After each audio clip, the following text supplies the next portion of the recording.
En fait, cet article, il introduit une dérogation dans l'obligation de séparation de la vente et du conseil en matière de produits phytosanitaires.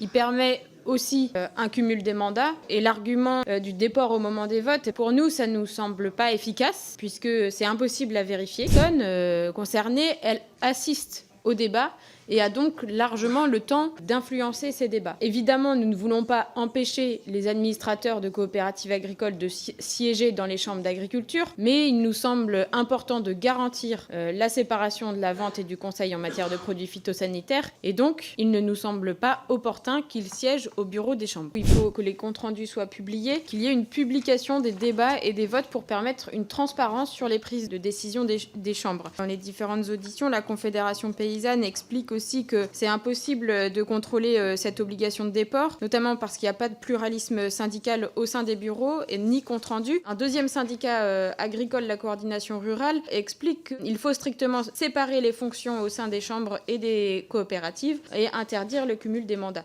Voilà, je voulais juste rappeler qu'il y a deux syndicats qui sont quand même très critiques aussi sur cette proposition de loi. On constate aussi qu'il y a certaines personnes qui sont dans la solitude et qui ne vont pas non plus s'exprimer quand ça va pas sur leur ferme, et donc là, leur dire, comme vous n'avez pas cotisé, réglez vos cotisations, vous n'avez pas le droit d'être éligible à la MSA, ça veut dire qu'on vient en plus les cornériser sur ce volet-là. Et je pense que le principe de la MSA, il est important à préserver le fait que tout le monde peut participer à voter pour la sécurité sociale de son secteur, enfin, du secteur agricole, là en l'occurrence.